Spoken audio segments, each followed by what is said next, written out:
GH is back. It's episode 2 of our general gaming news video. Timestamps, guys. Let's not waste any more time. Let's do this.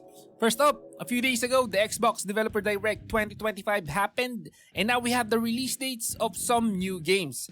Ninja Gaiden 4 was announced, featuring a new protagonist, Yakumo, and set in a futuristic Tokyo, releasing in fall 2025 for Xbox Series X and S, PS5, PC, and Game Pass. Ninja Gaiden 2 Black received a revamped definitive edition using Unreal Engine 5 and is available now on consoles, PC, and Game Pass. South of Midnight, a third-person action game by Compulsion Games, is launching on April 8 for Xbox Series X and S and PC. Now, this next game, I think it's pronounced Clair Obscur Expedition 33, is a turn-based RPG set in France, releasing on April 24 for Xbox Series X and S, PS5, PC, and Game Pass. And the most important game presented at the Xbox Developer Direct 2025 is Doom: The Dark Ages. That's just my opinion though. It's a prequel to Doom 2016, set in a medieval sci-fi world, arriving on May 15 for Xbox Series X and S, PS5, PC, and Game Pass. This upcoming title from id Software has caught attention due to its demanding system requirements, which could push older PCs to their limits. And according to reports, there wouldn't be any multiplayer, and instead, it's going to have an epic single-player story. And next up, the Taipei Game Show 2025 has concluded, showcasing over 350 games from 346 exhibitors across various platforms and genres, including console, PC, mobile, and indie games. Notable titles featured include Super Mario Party Jamboree, The Legend of Zelda Echoes of Wisdom, Monster Hunter Wilds, Metal Gear Solid Delta Snake Eater, and Ragnarok Zero. Additionally, the event hosted esports tournaments, industry talks, and the return of the TGS cross-Steam sale with up to 70% off on 237 games. The event also featured the largest indie game zone in Asia, offering more than 200 indie titles and an array of exciting hardware exhibition. Taipei Game Show 2026 is set for January 29 to February 1 of 2026. And next news we have is for Civilization 7, which is set to release on February 11, 2025, and pre-purchase is now available with discounts up to 12% on select editions. The deluxe edition offers early access starting February 6, along with additional content such as leader packs. The leaders revealed so far include historical figures like Augustus Caesar, Catherine the Great, Jose Rizal, Harriet Tubman, and Xerxes, blending familiar faces from past games with new additions. And here's a sign of times changing. US physical game spending has dropped by more than half since 2021, according to Circana, a market research firm specializing in consumer trends. Their data reveals that physical sales are now over 85% below their 2008 peak, as player spending continues to migrate towards digital purchases, driven by faster internet, online marketplaces, and microtransactions. While overall content spending, including digital sales, subscription, and microtransactions, has increased since 2019, the decline in physical sales was further impacted by a weaker Nintendo Switch release schedule in 2024 and varying digital adoption rates across platforms, with Xbox at 75%, PS5 at 64%, and Nintendo lagging at 22%. And coming up, the FTC announced a settlement with Genshin Impact developer HoYoVerse over allegations of violating COPPA, COPPA, and misleading players about loot box mechanics. The settlement includes a $20 million fine and a ban on selling loot boxes to players under 16. The FTC claims the game obscured the cost of obtaining 5-star characters and failed to properly notify parents about data collection from children under 13. HoYoVerse disputes some of the allegations but agreed to the settlements and plans to implement age gating, parental consent protections, and improved disclosure for US players. And currently, the agreement is pending judicial approval. And here's some Ubisoft news. The company is cutting 185 jobs as part of a restructuring effort to prioritize projects and reduce costs. Ubisoft Leamington in the UK will shut down entirely, with most of its 50 employees being laid off, while Ubisoft Dusseldorf, Ubisoft Stockholm, and Ubisoft Reflections are also impacted. A spokesperson stated the changes aim to ensure long-term stability and express gratitude to the affected employees. This follows a trend of industry layoffs in early 2025. And we're not done with Ubisoft. Assassin's Creed Shadows will undergo censorship in Japan, despite receiving a 0Z rating, which is typically reserved for games with, strong older people content. Ubisoft confirmed that the Japanese version will have certain graphic elements removed, notably the option to toggle some combat effect. That's getting way too much. I can't really say it in the video cause YouTube.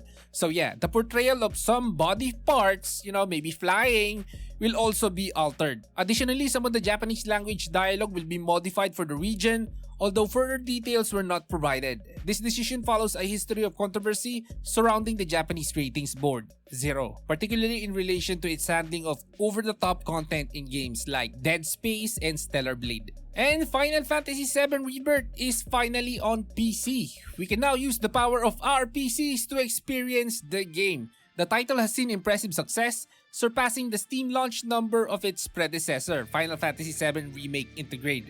In just days, the game peaked at around 37,000 concurrent players shortly after its January 23 release, a significant increase compared to Remake Integrate's peak of 13,000 players. Rebirth has been well received, with a positive review focusing on its character, music, and visuals. Although the performance may be inconsistent in open-world areas, the PC version offers higher graphical fidelity and support for 120 FPS. The game is currently available at 30% discount until February 5. And next up, a Warhammer live service RPG in development using Unreal Engine 5 has been cancelled after 3 years. Daniel Erickson, CCO of Tot Pennies, shared the news on LinkedIn, mentioning staff layoffs and the project's termination due to a change in strategic direction from the publisher. The game was described as a third-person ARPG and a co-op PvE action RPG, with a cast of unique heroes and playstyles. Although it's unclear if the game was set in the Warhammer Fantasy or Age of Sigmar, the cancellation follows the trend of many live service being halted. And in other news, the upcoming open-world RPG, Blood of Dawnwalker from Rebel Wolves, the studio formed by ex-CD Projekt Red developers, is slowly revealing its vampiric characters and intriguing lore. The game is being described as the start of a new RPG saga, with lore being shared gradually on social media. Despite only a few minutes of cinematics and glimpses of gameplay, the game's rich lore has already captured attention, and you can take a glimpse on Rebel Wolves' social media channels. And here's a story coming from PCGamer.com. PC Gamer should celebrate, as the latest GDC survey reveals that 80% of developers are now making games for PC, marking a significant increase from 66% in 2024. This figure is more than double the percentage of developers working on PS5 and Xbox Series X and S games, which are at 38% and 34% respectively. The rise in PC development is part of a consistent upward trend, with the percentage of developers targeting PC rising each year since 2020. While the exact reasons for this shift remain unclear, the increasing popularity of Valve's Steam Deck and the accessibility of PC game development are considered contributing factors. Despite the growing interest, the survey also highlights the challenges faced by developers, with 1 in 10 respondents reporting layoffs and 4% of studios closing in 2024. And remember last week, we got some news about the shutdown of the Liberty City project?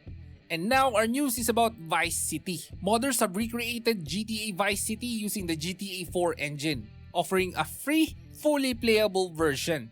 The fan-made project includes all missions, cutscenes, and graphical improvements that many feel surpasses Rockstar's official remaster.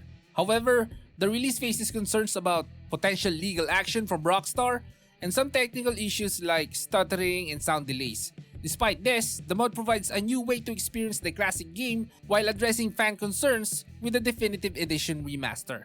And here is a surprising news. I don't know. Another Resident Evil film reboot is in development, with 4 studios including Warner Brothers and Netflix reportedly bidding for the project. And the film will be produced by Constantine Film and PlayStation Productions. Reports suggest this reboot will return to the franchise horror roots and remain more faithful to the original games from 1996. Constantine Film, known for producing the original 6 films and the 2021 reboot, continues its involvement with the franchise. And here's the Emulation news. Citron Canary version 0.4 has been released, bringing improvements to graphics rendering, service implementations, memory handling, and the user interface. This Nintendo Switch emulator, based on Yuzu, focuses on enhancing game compatibility, particularly for titles like The Legend of Zelda, Tears of the Kingdom, Super Smash Bros. Ultimate, and Donkey Kong Country Returns HD. Updates include better memory management, a modernized dark-themed UI, and optimized GPU function handling. The release also introduces network features for platform-specific builds for Android and Linux. For more details and downloads, visit their website.